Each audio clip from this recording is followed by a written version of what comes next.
Ideas are everywhere. I mean, there's no shortage of them. But how do you go from wishing and dreaming about an idea to actively doing it?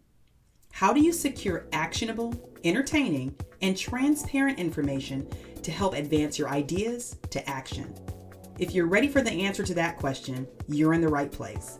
I'm Jacqueline M. Baker, host of Just Start From Ideas to Action. Hey there, welcome to this special edition of Just Start From Ideas to Action. I'm Jacqueline M. Baker, and I'm so excited to be here with you because we are celebrating. We are celebrating 75 episodes of providing you with the resources, tips, tools, and storytelling to start the things that you truly want to do.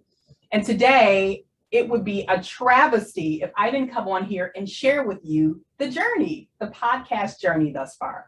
I want to share with you, of course, the goods, the wonderful things that I think have went really well over the last 2 years on the Just Start From Ideas to Action podcast. But I also want to come here and share with you the things that if I could do it over, I would probably take a little bit of a different route. Okay, we're all about transparency here and making sure that you get the tips, tools, resources, and storytelling. And the only way you can do that is by me being honest and sharing the good and the challenging things. Okay, so you ready to jump in? Let's do this. The first thing I want to just be super honest about, and many of you I'm certain will relate to this, is that sneaky little thing, procrastination, and how it can hinder us, but how sometimes it shows up for us in a good way too, all right? I wouldn't define myself as a procrastinator, but I will talk to you about procrastination in two different areas in my life. Number one is, all of this podcast has been in production now for 2 years. Honestly, I thought about releasing this podcast several years prior to that. And I was sort of just dragging my feet, I guess maybe procrastinating a little bit. And quite frankly, one of the things that I absolutely would adjust is I would have started this podcast sooner. I recall growing up feeling like I didn't learn as easy as the other students around me, like in middle school, in high school, even in college. And I've learned now as an adult that one of the reasons why I had a hard time is because I learned differently. I am an auditory learner. I am constantly listening to podcasts. They are my jam. I'm constantly listening to learning opportunities in an audio format. And I know that there are lots of people out there just like me. And so I'm hoping that this podcast serves you in the best possible way. But that is one thing I would adjust. I would start this podcast sooner. Why wouldn't I? Why shouldn't I have started this 5 years ago? Podcasts have truly been on the scene for many, many years. And so for you, if you're listening to this and you're dragging your feet on something, you know what I'm going to say here. Just go ahead and get started. Your questions get answered in the action. So that's the first thing. The first thing that I would really adjust and shift and change. Now, at the same time, I'll say this. I am someone who performs and produces very well under pressure. Are you one of those people where when your back is up against the wall, you get it done? And I know where that comes from for me. That comes from my previous life, my previous life as a wedding and event producer. And when the pressure is on, when the bride's dress has ripped, when the ring bearer is acting a fool, when the flower girl is pretending like she doesn't know what we've been doing, we practiced her walking down the aisle like a million times, Jacqueline jumps into action. I quickly go into fix it mode really, really fast.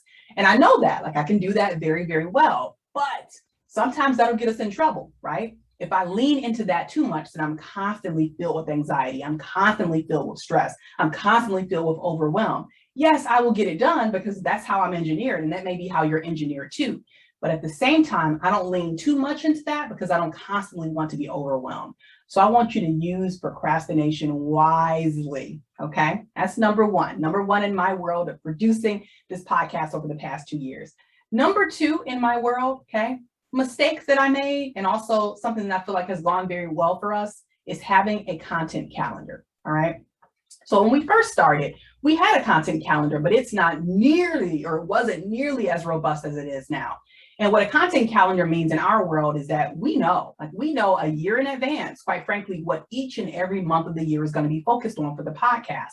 And that's important for us because all the rest of the business is also focused in that area as well. So my blog posts are all aligned. Things that I talk about on social media are all aligned. It just makes operating this whole enterprise a lot easier. So I always had a content calendar, but now it's a lot more robust where I can look at a spreadsheet and it can say episode 64, here is the guest. Have they already been sent their questions? Have they been sent a gift in it already for actually appearing on the podcast? Are the show notes completed? Like everything is in one place, and it didn't used to be that way, y'all, but it is now. So have a content calendar. And how that might show up in your world is to just have a plan, period. Just have a plan, okay? So that's something that I think has gone pretty well over time, but I've grown into that, okay? The third thing that I feel like I'm still working on it, if I'm being honest here, and it is conversation interjections. Answer this for me. Are you a good listener? Do you think that you're someone who's a good listener? Most good listeners don't listen to people to respond. They are listening just to listen. And if it warrants a response, then you respond. I am someone who likes to affirm what someone is saying. So if you're saying something, I like to give you some real intense facial expressions. I'm probably saying, right? Well, in the podcast world, that's tricky because you can only hear people. And if you're listening to one person, but then on the other side, you hear the same person sort of kind of talking over them or humming over them or sounding over them with you can't really hear. And for me, I'm doing that, number one, because I'm just programmed to make people feel like, or at least understand that I'm listening to them. But in the podcast world, it's sort of disruptive. So if you rewind back, you listen to all 75 episodes, or even just maybe a third of those with some of the guests, you'll catch me doing that. But moving forward, I am going to attempt to commit to not doing that. I don't want to interject. I just want to listen and respond in the end when necessary.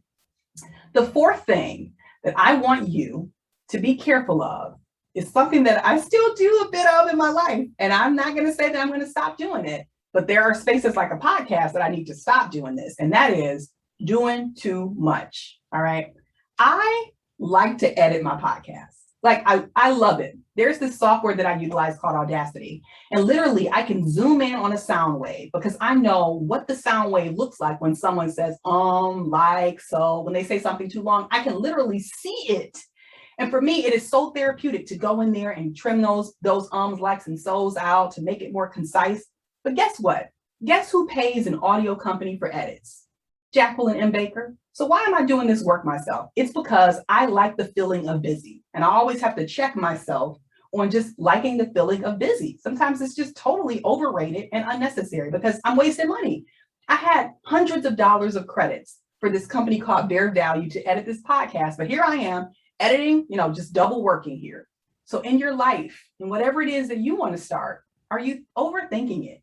Or in your life and the things that you've already started, are you just doing too much? For me, I'm committing to not doing that, to letting the podcast editors do their job. And I just stick to the script, literally. Okay.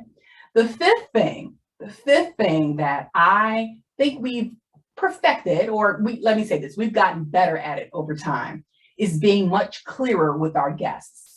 And there's a lot of work on the back end of a podcast as it relates to having a guest on, right? There's communication about when the actual podcast is going to happen. There's communication about the types of graphics that you send to them. There's communication around them sending you information about their title and their bio, etc. You have to be overly clear when you're having guests on the show because guests going to know things like, okay, this is a podcast, but is there also going to be a video component? Well, what technology exists? What technology doesn't exist? When is this going to be played? Like literally, there are so many pieces behind the scenes.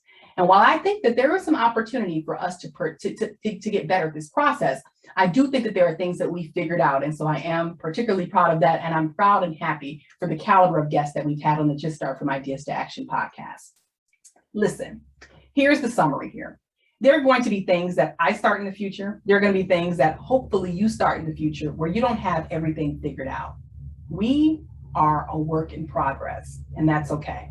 There was a time that I was a super novice at producing the podcast. And now, although I can't say that I'm an expert, I've gotten a lot better at it. And there are lots of things that I've figured out. Just imagine if you gave yourself permission right now to at least start marching towards doing the things that you want to do. Imagine where you could be in 2 years. Imagine. I want you to give yourself permission to start the things that excite you, the things that light you up, the things that you're even remotely curious about. Just give yourself permission. I thank you for joining me for yet another episode of Just Start From Ideas to Action, episode number 75. Of course, wherever you're at in the world, I'm hoping that you give yourself permission to start things. And of course, if there are topics that you want us to cover, don't be shy. Send me an email at info@jacquelinembaker.com. You take care of yourself. I hope that wherever you're at in the world, you're safe, you're healthy, and you're well. And of course, I'll see you again soon.